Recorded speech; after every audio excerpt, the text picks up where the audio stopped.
Welcome to Stories from the Center of the Universe, the podcast about the human experience.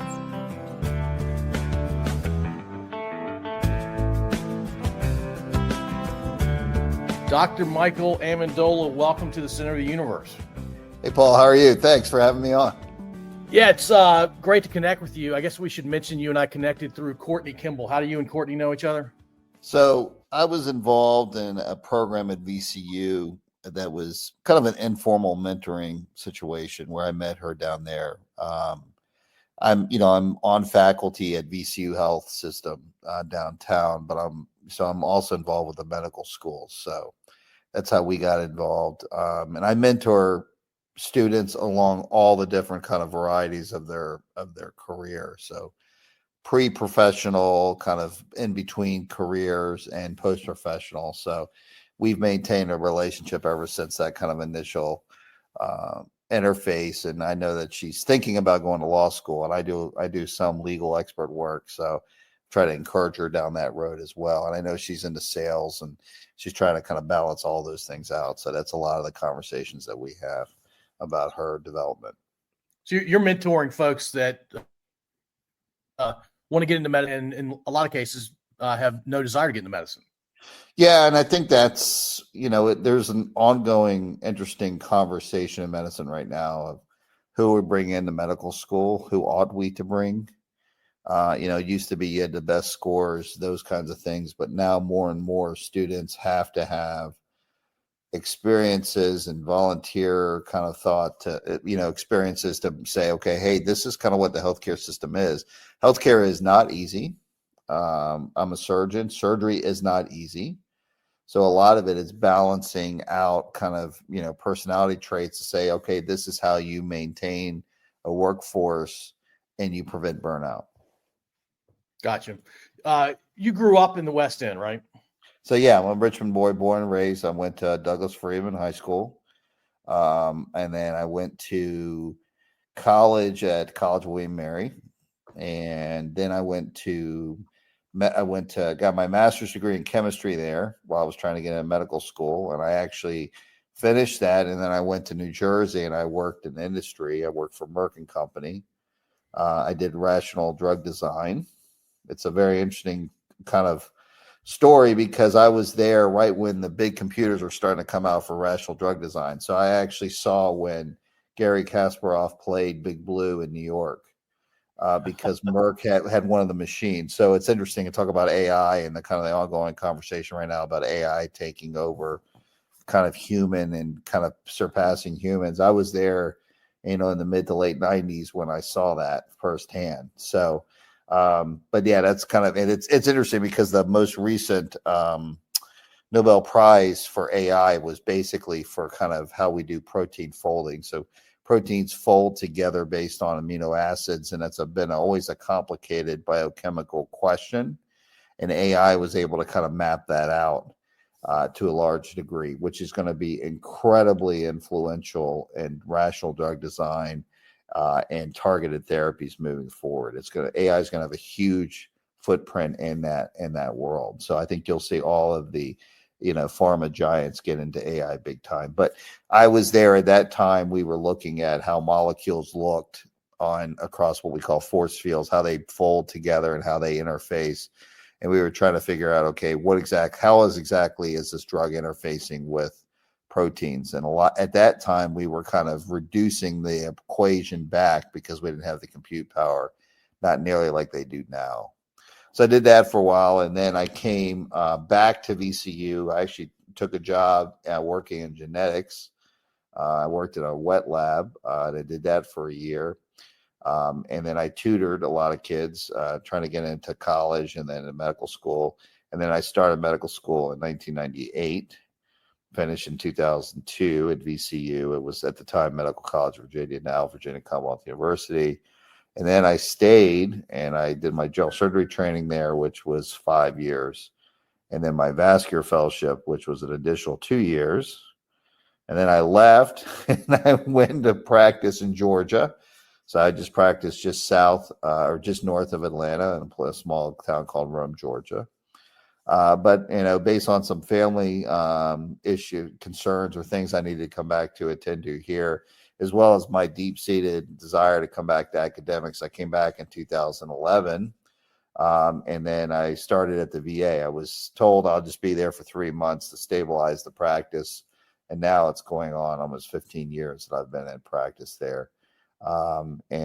We train general surgery residents, medical students, allied health, for example, nurses, nurse practitioners, PAs, anybody that's in that environment on our service. So we're the vascular surgery service there. We're the 4th largest vascular surgery practice in the United States in any VA. We're the 2nd largest vascular duplex lab in the United States. So we're one of the only facilities and one of the only places in the country that runs a clinic 7 days a week in a VA. Yeah, which is unusual for the VA. You told me that before we recorded a week or two ago, and I was actually very surprised by that. Yeah. So it's an interesting kind of. VA has really got a lot of lifts. We're changing, and there's a lot of things going on in government right now. The mission is always the same, which is keep the veteran in the center of what we do.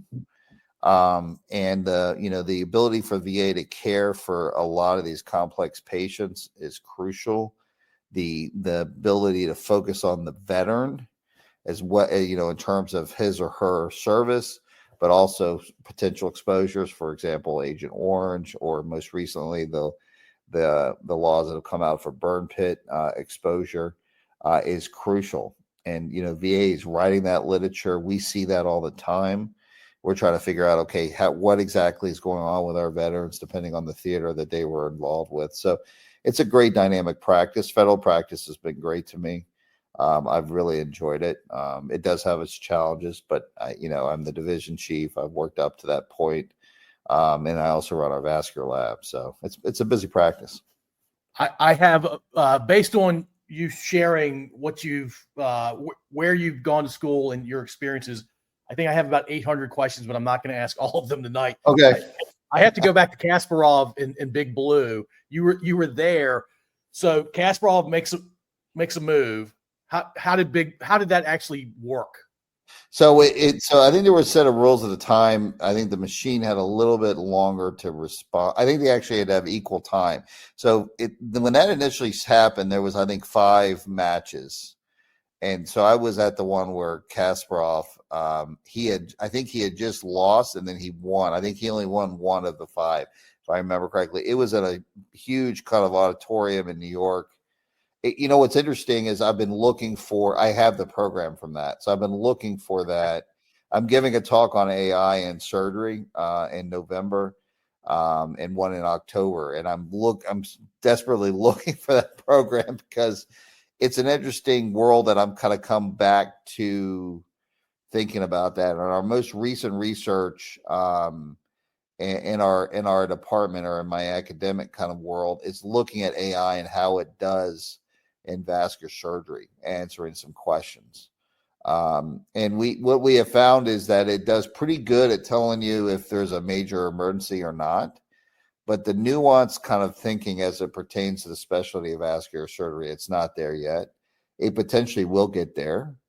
The real question for a lot of these models is that they've got great compute. They're designed really well, and they have great abilities to correct based on training sets. The real question is, how do you train the model in the healthcare system? So data is very restricted within most healthcare systems. And it's going to be an interesting world because I think larger systems, public or private systems like Kaiser, for example, and Mayo Clinic, just to name 2 that I know off the top of my head, are really getting involved in using their data to train a lot of these models, which would be very interesting to see how that comes out in the future. But logistically, I think that there is definitely a need for AI within medicine. If we're able to order our favorite chicken meal or our favorite coffee drink on our phone and interface and not have to wait, why should patients come to our waiting rooms and wait? We're one of the only industries on the face of the planet where actually somebody gets in a car, drives to you, and waits on you. So we really need to challenge that paradigm. And I think AI is going to be crucial to helping us get there. Yeah, I talked to an ER doctor a few months ago, and one of the bits of advice he gave for anybody that has to go into an ER, if you're not critical, be polite. And I'm like, Yeah, absolutely. You should be polite in every endeavor. But if you have an emergency need, that feels kind of an old school notion. Like you're going to end up going to the back of the line if you're not in a really good mood. And to your point around merging data within the healthcare system and this notion of AI, HIPAA exists. There are other regulations that prevent what most people consider private information, private between a doctor and a patient. How do you then merge that into a world where AI is trying to consume as much data as possible? Yeah, so that's a known kind of thing in the AI literature. It's called the implementation paradox within healthcare, whereas you have a lot of these companies developing these models, but very few of them actually get implemented because of that kind of drag in terms of regulatory. Now, the executive branch has come out with its kind of, I think it's like 7 or 8 principles of AI. And one of it is appropriate kind of thought toward, the judicial use of data. There's actually ongoing legal and, cases right now. And I think one of the big model makers, it might either be Gemini or Llama, just came out and won a preliminary hearing, I think, with I think it was the New York Times that was suing them because they were using data that was available online to train the model. You're getting into kind of a nuanced kind of piece of who actually owns the data. And if you train a model and this is more in kind of like the arts-esque kind of generative AI model world of, okay, if you look at a bunch of pictures like the one here, and can you stylize a picture like this? It's a Itzhak Tarkai, who's a previous Israeli painter. How much of that is attributed to him versus if you have someone who's gone to art school and looks at his books and says, okay, now I think I can paint like that or paint in that style. Where exactly is that line drawn? So that's a very interesting kind of argument. And it's not even, I listen to a lot of this stuff because I'm trying to kind of train myself into thinking about AI in healthcare. And a lot of it is driven kind of in the marketing sales world. But there's a fair amount of it in the scientific world, which is my direct interest. But a lot of it is also on generative models and using them to generate in content. That's a whole other, I think it's a very interesting world. It'll be very interesting to see how Hollywood and other people react to that moving forward. Yeah. You mentioned, sorry for bouncing around here, but you mentioned protein folds earlier. I'm a layman here, but my uneducated guess is the more folds there are with protein, the more inflammation you have and the more likely chronic disease happens. Is that accurate? No, so folds within proteins. So proteins are made of a series of amino acids. Those amino acids interface, and the fold of the protein is actually how the protein functions. Gotcha. So its function is based on larger motifs of the molecule, and so that gets into a very complicated kind of theoretical how we think about structure.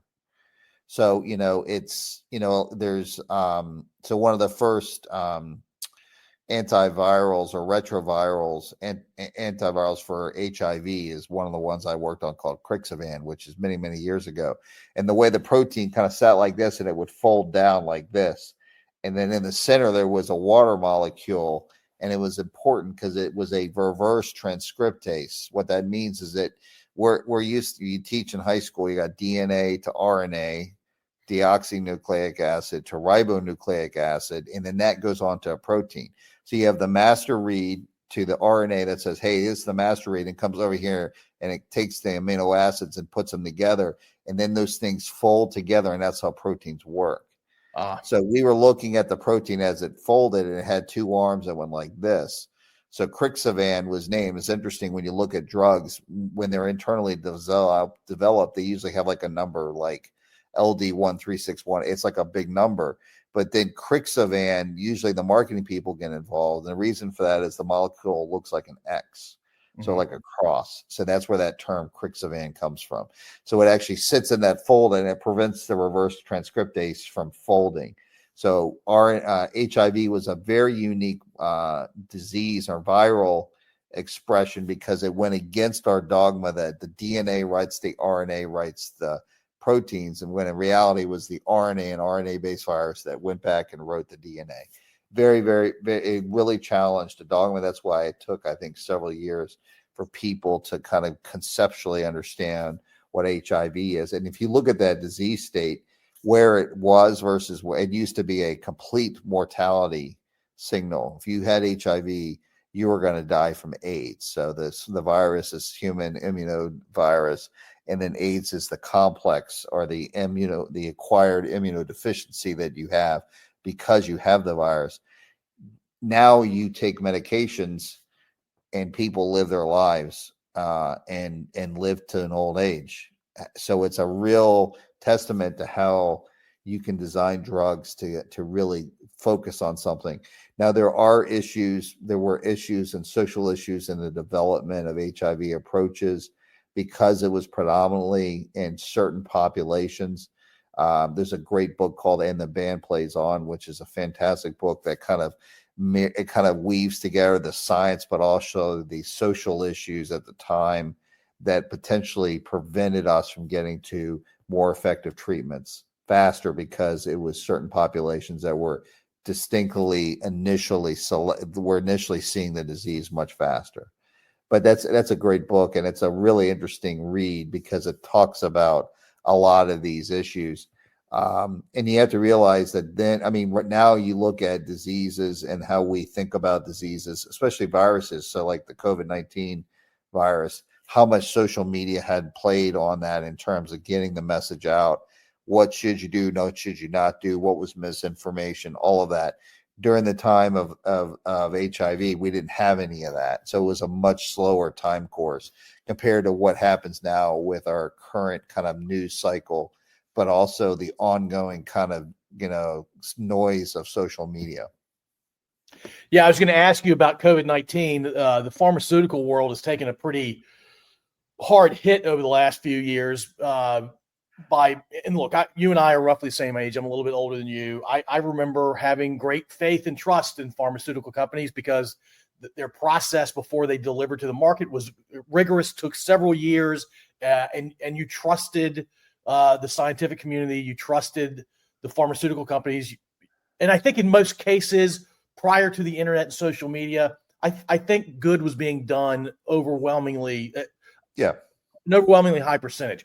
But the vaccine, and to your point around mis and disinformation, wow, it looks like it was just a money grab. And so how does the public regain some faith in pharmaceutical companies and the science? Yeah, I think you got to have visibility of process. You've got to have the. I read the papers when the Pfizer vaccine came out. So the Pfizer vaccine was approved on a Friday at 5:00 or 5:30. The VA started vaccinating providers Monday morning at 6:30 in the morning. So we immediately, we had to have it as providers. Now, I think there's multiple levels of arguments here, right? In terms of civil liberties and there's all kinds of expressions of how bad COVID-19 was, how bad it wasn't. There's the politics of where it came from, all of that stuff. So that's, I think, part of this kind of messaging of, if you're going to really get to it, you need to say, okay, here is the data. And I read the initial data on the Pfizer before I got it, the jab. And I, as a healthcare provider, the expectation on me was I'm going to probably see COVID-19. Interestingly, as a vascular surgeon, I went to the hospital every day during the pandemic. And so, for us, or for me, I had another partner. Basically, I had two senior partners that were over age 65. So I kept them home. And me and the other guy that, at the time was under 50, both of us under 50, we worked 1 week on, 1 week off, because if one of us got sick, the other guy could fill in until the other guy could come back. There was lots of moving parts on that, but I think you're right. I think industry, if you're going to get around, kind of the negative punch that you see right now toward a lot of these drug companies, you're going to have to publish data and you're going to have to be accountable for it. And I think, love them or hate them, I think one of the things that Robert Kennedy's trying to do is say, let's just get all the data out there. Let's just talk about it, and then, but, on the flip of that is you get data out there and people can turn that around on you as well, especially in kind of the guise of social media. So I think it's important. data is important. When I got the vaccination, I remember having the conversation with, my buddy who was the ICU doc, who was working, every 3 days. He was in the hospital overnight. And he's like, look, we both went to medical school. We were traditionally trained in Western medicine. These papers seem reasonable to me. It might not be for everybody. It might not be for every population, but it seems reasonable. So I'm going with that because we were trained that way as physicians. But I will tell you that there was some apprehension when I got the vaccination. Thank God I didn't have any negative sequelae that I know of from the vaccination. And I did not, thank God willing, I did not get COVID. Even though I operate on multiple people that had COVID, had extreme cases of COVID. And most of the time for us as vascular surgeons, when we got involved with the case, especially in the setting of the virus, we were usually trying to save people's lives, or we had to cut their limbs off because they had expressions, they had thrombosis of their legs, so they didn't get blood flow to their legs. Yeah. And they were significantly, severely sick to the point in a pulmonary fashion that we couldn't do anything to save their leg. We had to take their legs off to save their life. So it was kind of an interesting, rough time for medicine. I think it exposed a lot of weakness within our healthcare system. And we tried to do the best we could. But I mean, it was kind of a Walking Dead-esque kind of world where I would drive to work every day and there'd be nobody on the road. Yeah, almost like a science fiction dystopian sort of thing. Yeah, it was very interesting. It affected education, medical education from my standpoint. I think it affected resident education. I advise a lot of residents not to start their subsequent, what they call fellowships, after they do their residency. I was like, I would wait if I were you until everything kind of calms down and you can get back to cases. There was a lot of politics with it as well. You got to remember, surgery is a big driver of income for healthcare systems. So a lot of surgical practices in hospitals were trying to get surgery done, to keep the lights on. Actually, the governor in the state of Virginia, had to issue a decree that said, unless you're undertaking emergency cases, you should not be undertaking elective cases for surgery. Because what was happening was a lot of the PPE, or personal protective equipment, that a lot of people were using during the virus was being sucked up into these practices. There was a whole other gouging and a whole other component of that, which is, even beyond this conversation we're having. But so there were a lot of things that were in the room that were kind of influencing what was going on. But, and I have this conversation with family, and I have family that's on both sides of this issue. I tell them all the time, it's your decision if you want to do it. As a healthcare provider, every year I have to get a flu shot, for example. And that's from a pandemic that's over 100 years old, from the 1919 expression of the influenza outbreak, which killed a lot of people in the world. So since that time, we've had flu shots. I got one every year as a medical student, every year as a resident, every year as a fellow, and I have it now every year as an attending. Because influenza can kill people. Now, there's some arguments saying, what are we doing here? Are we at a point where 100 years, we do have some immunity? There are healthcare providers that say, look, we probably got exposed to COVID-19 way before it was anything, or the coronavirus, which is the type of virus. More than likely, most healthcare providers had it, I bet, to some extent, had some immunity within their body before the pandemic even came along. Yeah, I mean, if anybody did, that community did, right? Because they were exposed. It did, and it was, and healthcare providers all ran the gamut too. There were a lot of healthcare providers that would get very angry with patients that would come in and say, why should I take care of this patient? They were not inoculated. My response to that is, look, as healthcare providers, as surgeons in particular in vascular surgery, we operate on people that have had, lifestyle changes and lifestyle selections, our decisions beforehand that's now made them manifest and present to our practice. I don't say I'm not going to operate on someone because they smoked, or because they drank, or because they let their cholesterol be really high, or their blood pressure be really high. I try to manage the disease the best I can. That's not for me to make that judgment. That's the oath you guys took, right? That's correct. Right. And so there's there's this kind of interesting thing in medicine in terms of advocacy. I think there is a role for advocacy of physicians. I think sometimes that can be taken a little too far. But that's kind of beyond the realm of this conversation. But I think there's elements of that kind of mixed in this stew as well. Yeah. There were more forces at play over the last, from call it February, March of 2020 until at some point 23, but it lingers even today. I've never seen political, legal, scientific, medical. I mean, just you can name every aspect of human life, and there was some part of that was at play in what we all experience, and what you specifically experienced as a surgeon. Yeah, and it was education. It really. So I got a degree before. So in 2019 in May, I graduated from Hopkins. I got a degree in medical. They call it the master's, and I got a master's in education in the health professions, MEHP. So that was an online program. That was very avant-garde at the time. And then all of a sudden, COVID came along, and everyone's like, well, we're doing everything online.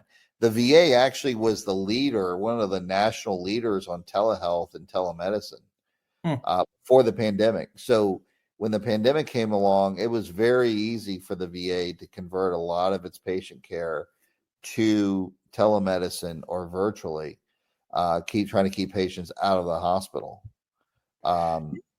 So it's interesting. So what's interesting about the vascular lab, so we do labs to figure out, okay, how much blood flow do you have in your leg, for example, or do you have a blood clot in your leg? We saw a huge increase of business. And the reason for that is primary care docs were talking to patients on telephones or online, and the patient said they had these symptoms, and they would just automatically order the test, not without seeing the patient.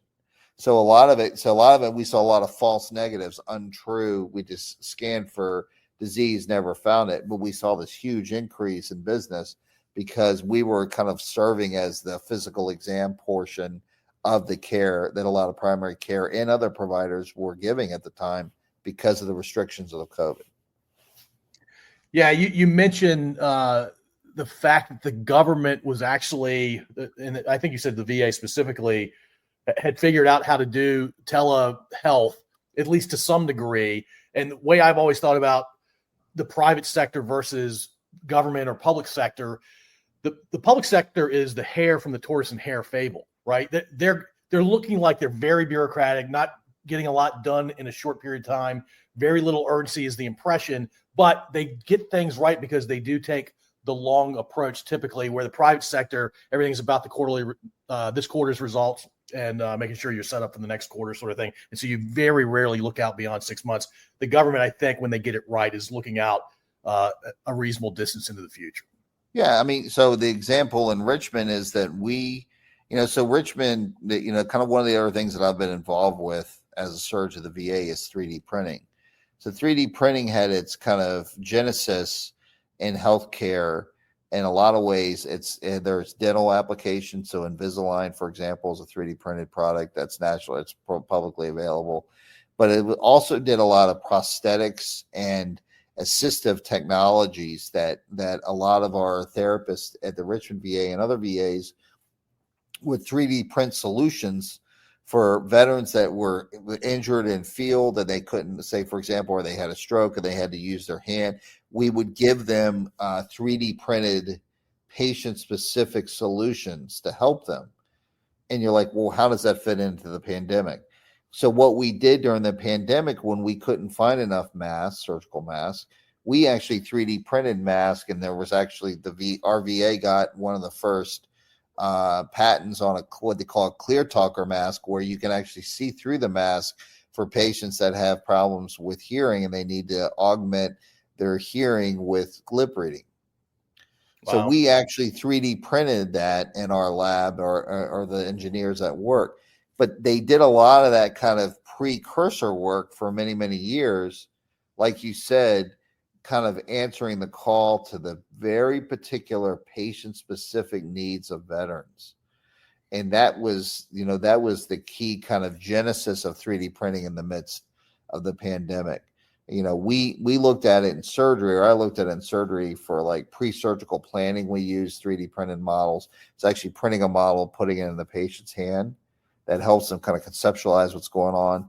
We also give it to surgeons for planning, so they can plan in a three-dimensional space with something actually in their hand. So that's where VR and AR, so virtual reality or augmented reality kind of things, have a hard time because they don't have tactile feedback. And so surgeons rely on tactile feedback, but also manipulation with your actual hand is an important concept with models. So we actually, so I actually had a 3D printing fellowship at our VA that was sponsored by the VA.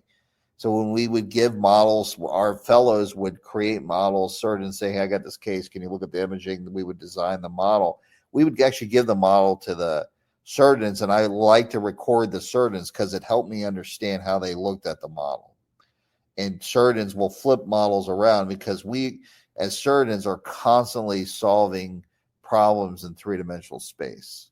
We use two-dimensional pictures, like let's say that artwork behind me, or a CT scan or an X-ray.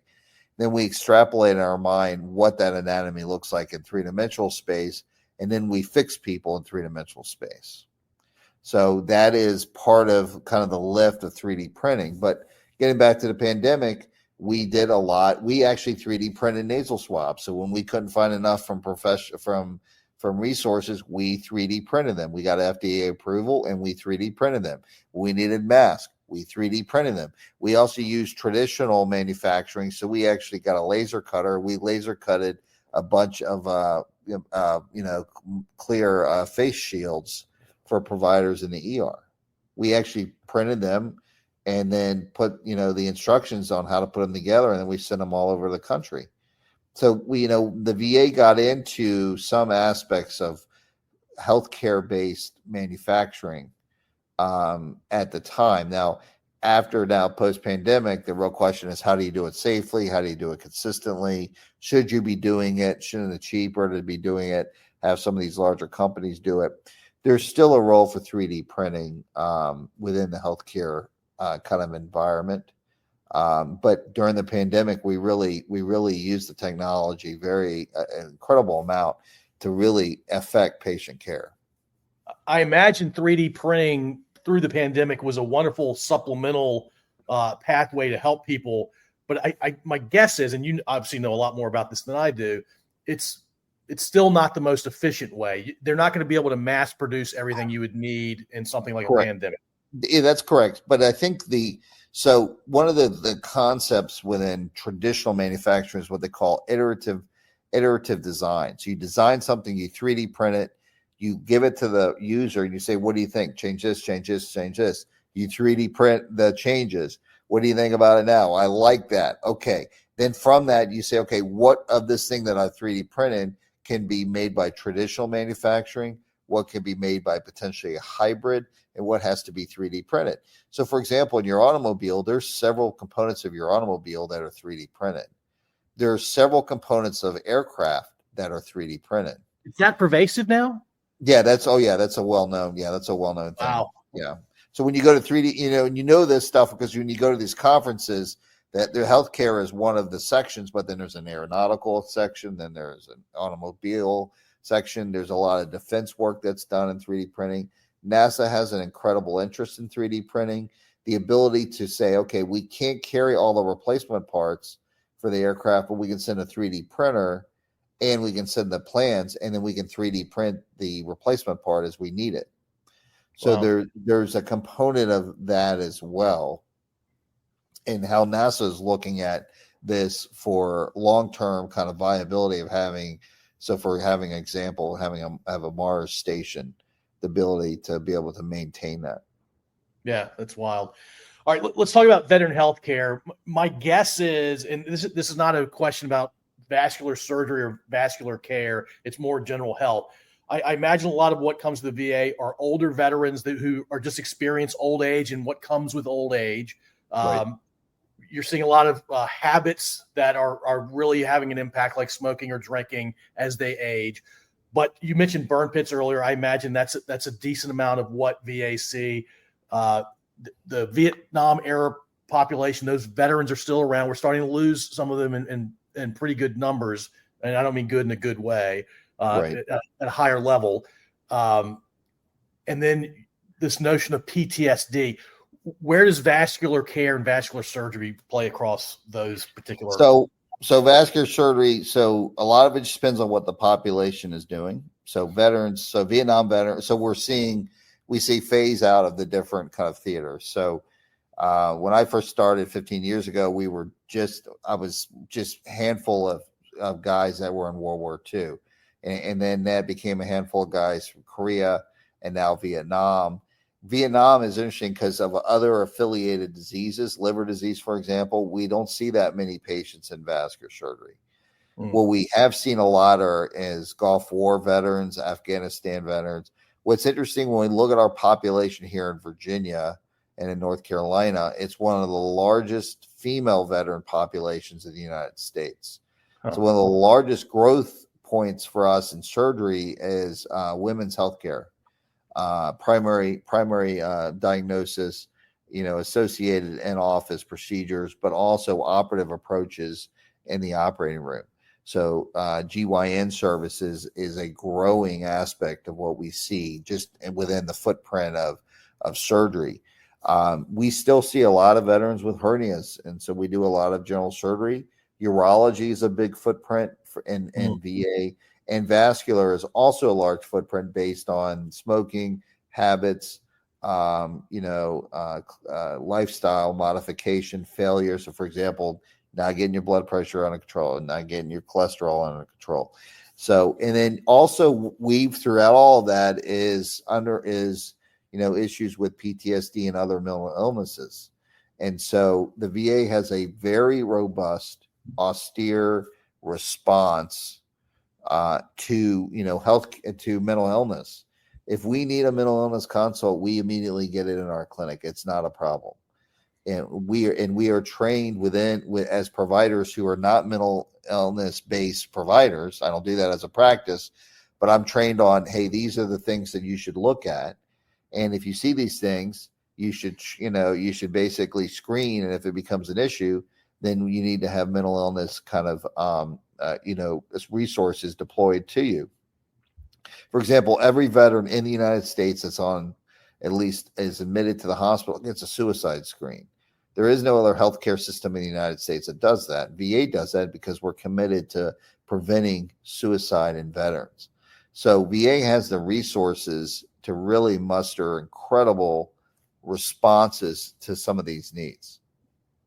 I haven't looked at the data on suicide rate. I know when I was in from 91 to 2014. So I've been retired for a while, but obviously we're at war in Afghanistan and Iraq, both places for, I think, 9 years, and obviously Afghanistan for almost 20, or actually a little bit more than 20.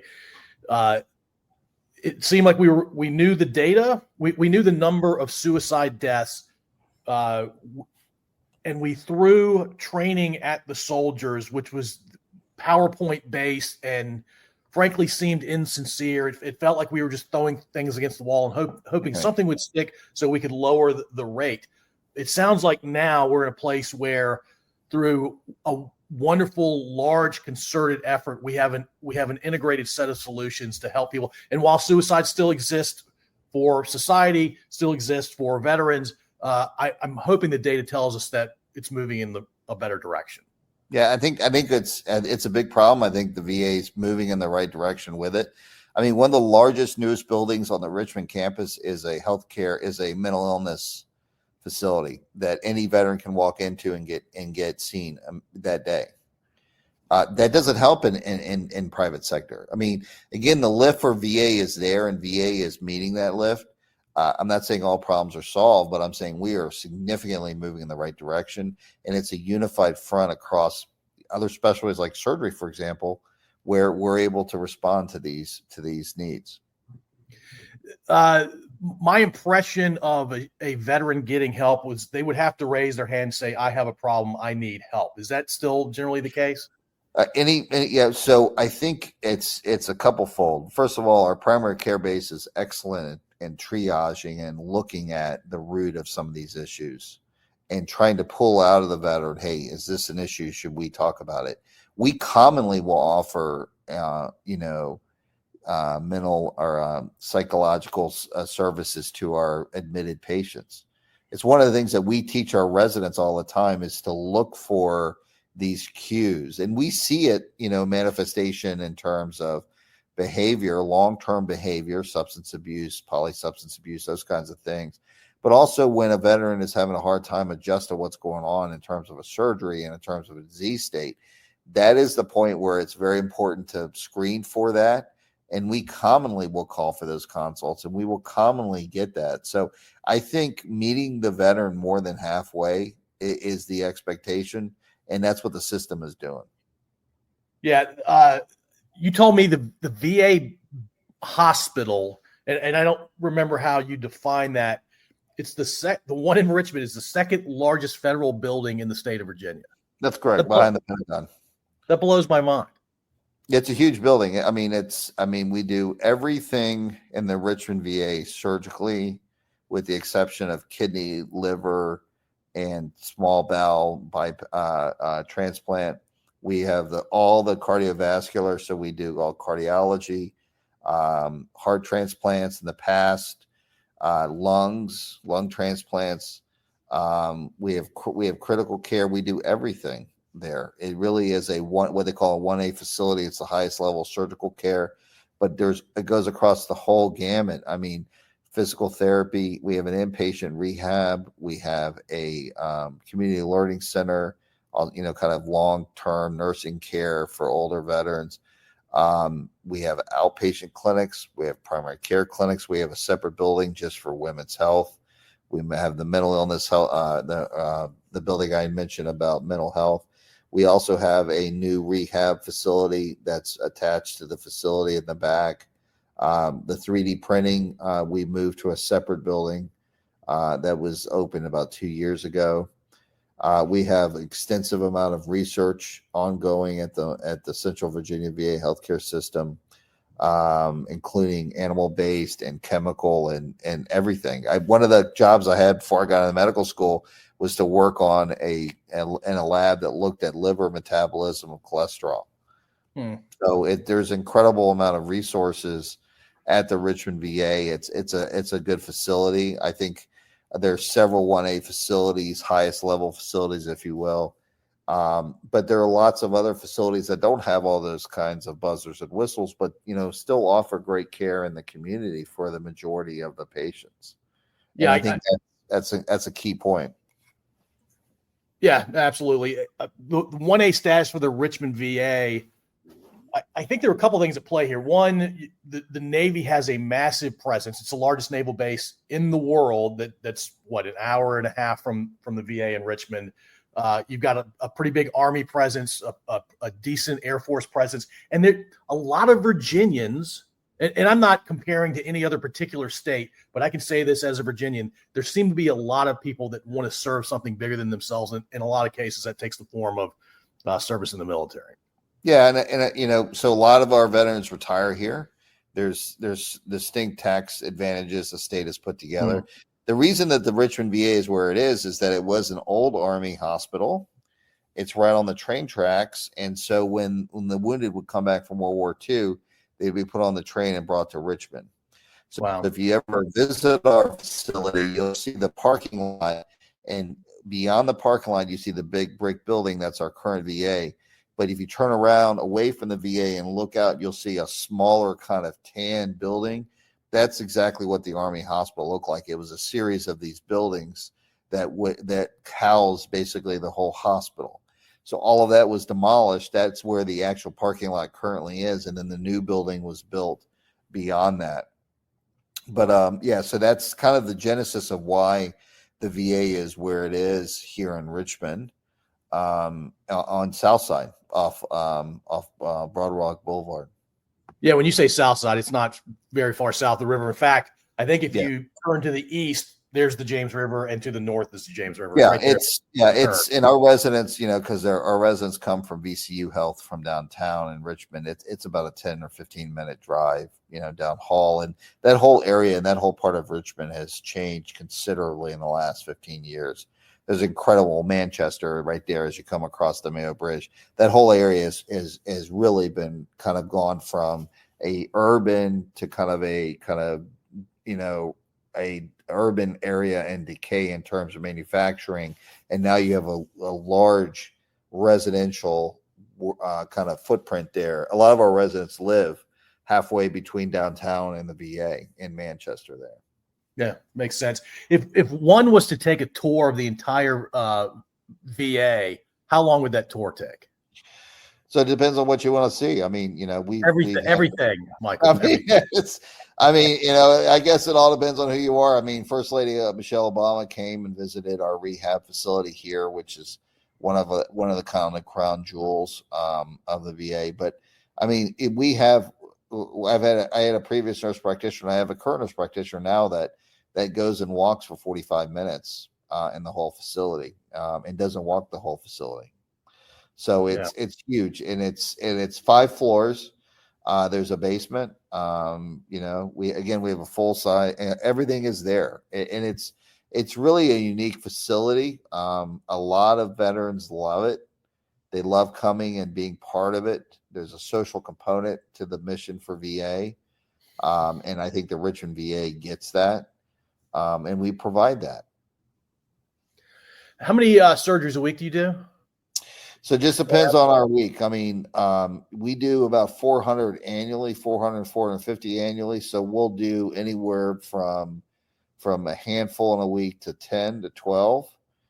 Personally, before I hired my new partner, my partners, my record was 8 surgeries in one day.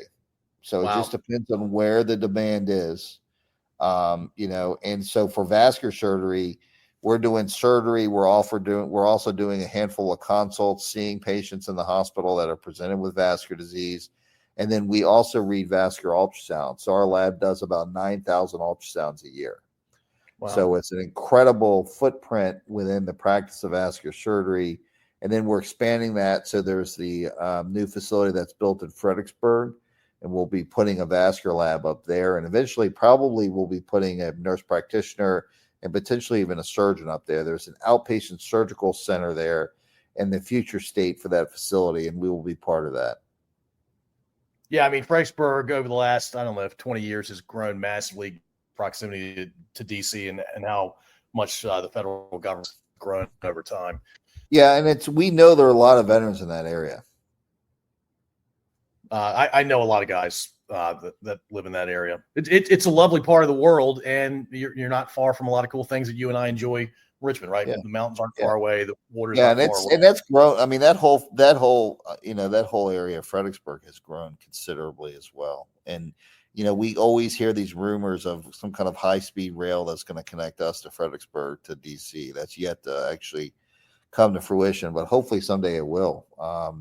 My brother is an airline pilot. He actually takes the train and commutes to Baltimore every week via Amtrak. And he takes a train, he go get on an airplane and fly the airplane and come back on the train. When you were a kid, I think 11, 12 years old, were you just this hyper curious, academically oriented?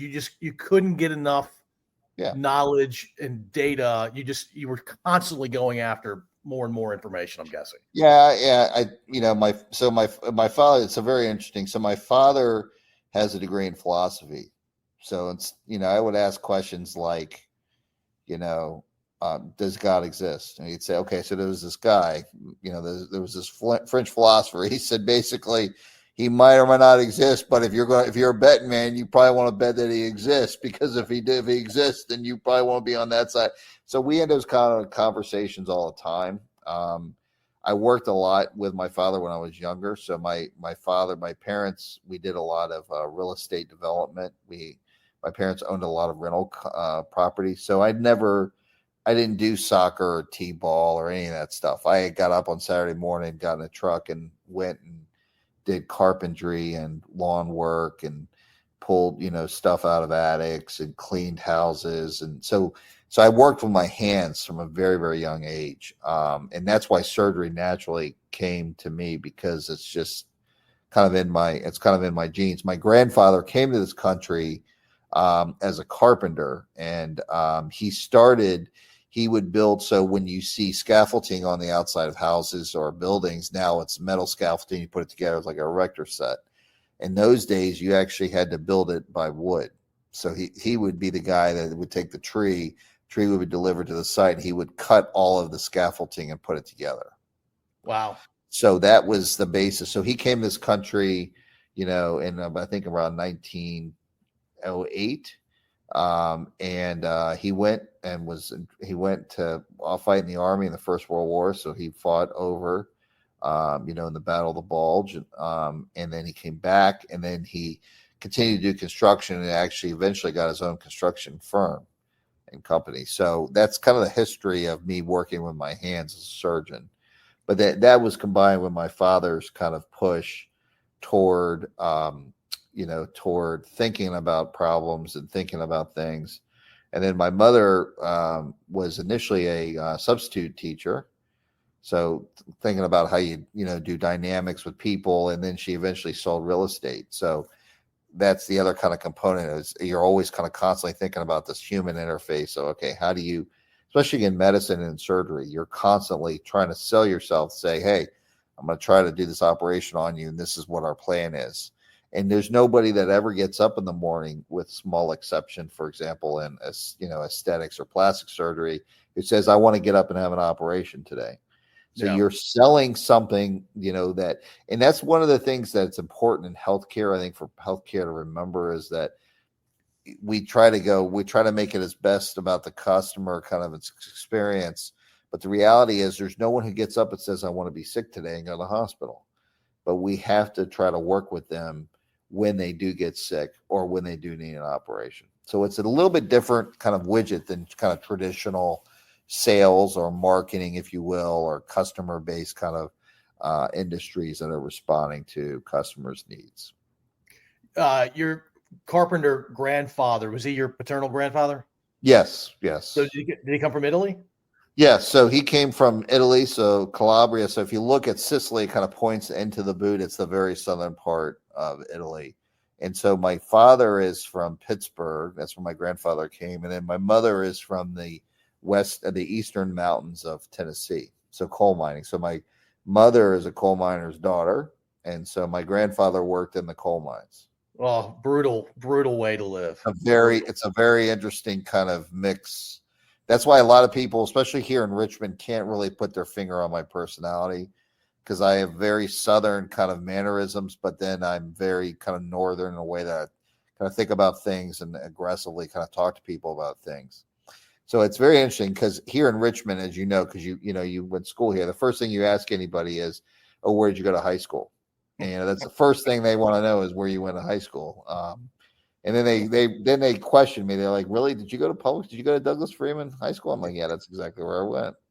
So, but yeah, so that's, I've always kind of gravitated toward intellectual curiosity. That's why I got my 2 degrees in chemistry. I ended up, all during college and partially in medical school, I did a lot of tutoring. So I love to teach concepts and interface with students, and also the information. I think it's fun. I think my job is great. I love my job. I think it's fun now, teaching medical students, residents, teaching patients, and so, and it's like I tell medical students, residents, this: if you don't like what you do and want to do it at 3 a.m, you should not be doing it. I mean, I'm not saying that every time they call me 3 a.m, I'm like, oh, this is the greatest job ever. I'm just saying the majority of the time that they call you. And, interestingly, we're having this interview. It's the last day of June. Tomorrow is July 1st. So every new printed doctor out in the United States is going to be a resident. Who's become a doctor now to be a resident is going to be in the hospital tomorrow. So it's a very interesting time, because you have brand new physicians within the healthcare system. And interestingly, you would think that if that's the case, you would think that mortality rates or death rates would go up, or complications would go up. And there have been multiple papers that have shown that there is no such thing as a July effect, meaning that things get worse in July. Stay out of the hospital in July. That was always kind of the old wives' tale, if you will, but that has not been shown to be the case, which is probably indicates that the healthcare system is pretty good at policing itself, and it's pretty good at putting the guardrails up. And you got, guys like me, balding, slightly gray hair guys I take call every 4th of July for this reason, because I know exactly how it's going to be. And, these are physicians or new physicians. They're scared. You got to help them. You got to figure out how to take care of the patient. And part of that is the educational lift for us in academic surgery. So that cycle starts all over again tomorrow, it sounds like. Tomorrow, July 1st. That's correct. Yeah, that's awesome. All right, I know you've got a lot of things in the future. So let's close with what are the things you're excited about delving into over the next 1, 3, 5 years? Yeah, I think AI is the biggest thing. Our group has published on it already. And again, like I had mentioned earlier, there's definitely it's a very interesting concept and a very interesting time right now. Are we in the hype cycle? Where are we? And so I've educated myself and continue to do so with a lot of online materials. So AI is a big thing. VA actually has an approved AI model that is within its architecture that you can use as a provider. It's not necessarily designed to look at patient things, but things like policy, for example. You talk about the VA and the lift. I think AI is going to be a real exciting component of that. I think AI is going to definitely, what's exciting to me as an educator is curriculum. So I'm on faculty at Hopkins at the School of Education. So we are looking at our program now and revamping our program. And one of the components that I'm pushing is we need to have some way to start educating educators on how to use AI effectively to develop curricula and to how to interface with learners. I have a 20-year-old nephew who's constantly looking at his phone. So how do we get him to be engaged from this to out there? I think that is going to be the component. I think 3D printing still has a big role. That's going to be something that I will probably continue to be involved with within VA. And I think the growth of the VA as well, especially our growth here locally. Like I had mentioned, we're going to be expanding our practice. I think that's definitely on the rise. And I think the VCU program, the surgery program has grown. We're providing more and more services, not only within Richmond, but out to other environs all over the state. And I think that's another exciting time as well. So I think there's definitely some challenges in healthcare, but I think now's the time. And I think AI is going to be an important tool. And the recent AMA president said that physicians won't be replaced by AI, but physicians who don't use AI will be replaced. And I think that's a key concept of it's going to be another tool in the armamentarium. The question is, how do we do it safely? Yeah. How do you train it? Right.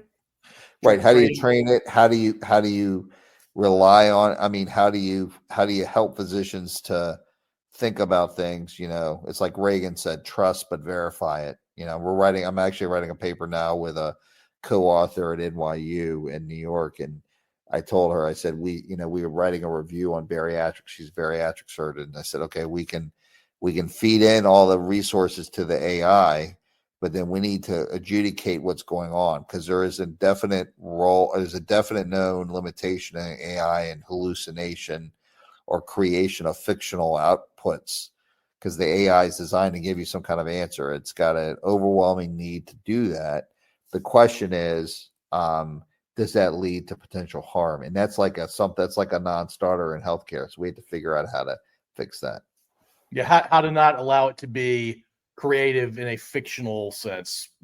Being creative is fine. Yeah, and I think right, and I think that's going to be keeping the human and kind of in the loop, or what they call human or expert in the loop, or human in the loop kind of models, where you develop these models and the weights within the models to figure out, okay, this is. I think that the real big power of AI is going to be to manage more patients more effectively, and then to really triage problems. I think you're going to eventually, just like I mentioned, you can pull your phone out and get your favorite chicken sandwich or your favorite coffee drink. The same thing is, there's going to be an initial triage in your home when you have a healthcare problem. And instead of them saying, we're going to deploy very nice 18, 20-year-old kids on a ambulance to come pick you up. It'll say, please, you're stable enough, go drive yourself to this ER, pull into this space, walk into this room, and go to room 6. And we've already told the physician that you're coming, and then this is what's going to happen. I think we're going to see some advanced triage like that. I think it's also going to keep our ERs clearer. People who don't have medical problems. I get constantly triage for my family and friends. My college roommate just called me this week. I've got this thing on my hand. Can you look at it? So I look at it and I say, I think it's okay, but I'll send it to the hand surgeon. So I said, my hand surgeon friend, she goes, it's okay. So that whole backdrop of all of that, eventually I think is going to be triaged into your phone, and AI is going to say, hey, Brian, it's okay. That little discolored thing, it's not a problem. The question ultimately is going to be, will humans trust that AI? And you say, well, are we really we're trusting AI now? I mean, when's the last time you actually got a newspaper out and figured out what the weather is tomorrow? You don't. You ask some kind of AI assistant, what time is it? What time you're going to set your alarm? What the weather is. So there's some alliance toward a lot of these architectures already. And I think you're going to see more and more of that. But again, we're going to have to trust it and question it when there's issues that arise, especially in healthcare, because the task is big and the stakes are even higher. Yeah, no, it's beautifully said, Michael. I said close with, but I actually have one last little thing. My son graduated with a degree in chemical engineering, a minor in nuclear engineering. He's looking for a job now. He graduated about a month and a half ago. What advice would you give him? No, I if I were him, I would go to the Navy. I mean, we saw the imminent expression of naval. I mean, there was a lot of press on the flyers that came from the middle of our country to go over, but the Navy launched a lot of cruise missiles from their submarine service. So, as you might or might not know, the most recent classification for the subs are the Virginia class. So they're named for our state, and they're nuclear-based subs. And so I think there's definitely a role for nuclear-based. I will also say this to you as it pertains to AI is power generation is going to be a crucial rate limiting step in the future of AI. It's going to be data. It's going to be data collection. And then there's also going to be a component of the resource of electrical power grid. So there's actually a really good white paper that's out there that goes through all the states to look at the current kind of power requirements within the state and what could potentially be anticipated. Nuclear is going to be a crucial partner and provider of power for AI. And there's already starting to be some element of feedback you're hearing about with AI and the kind of the carbon footprint of AI. And there's some arguments going on and say, okay, well, now since Google uses an AI basis for its searches, that it's actually higher carbon footprint. When in reality, the most recent papers don't necessarily show that. But there's arguments within that community, which are very kind of interesting. Some of them are more esoteric, but the power is my suggestion to him is go join a power company. Yeah, no, I love that. Have you driven past a data center in the last year and a half? The power stations are massive. Oh, yeah, it is. Unbelievably big. So the most recent data center that I saw was the one that Musk built in Memphis, outside of Memphis. That's a whole other. I mean, you talk to one of my nephew's friends wants to get into something. I'm like, if you don't want to go into AI, I'd go into heating and air conditioning and cooling down data centers, because that is a massive ongoing need for data centers. So when you look at creation of data centers, you got to clear the land, put it together, put all the stuff in there, get it running. But once it's running, the biggest thing is the water to cool it and the power to bring to it, and then replacing the GPUs when they burn out, and then problems within the interface, the architecture. But most of those architectural problems are smaller because they're designed so well. But the heating and air conditioning the air conditioning is going to be crucial, and the power is going to be crucial. So that's what I would do. All right, I love it. Well, Michael, I appreciate you joining me tonight. This was a fun conversation. I learned a ton, and that's always a good night for me when I get to learn a lot. Great. Hey, thanks very much. Great questions. I really enjoyed it, and I look forward to listening to the rest of your series. Awesome. Thanks, Michael. You're welcome. Thank you for listening. If you enjoyed this episode, please subscribe to wherever you listen to podcasts. We'd also really appreciate if you'd rate and review us. You can find us at scodupodcast.com.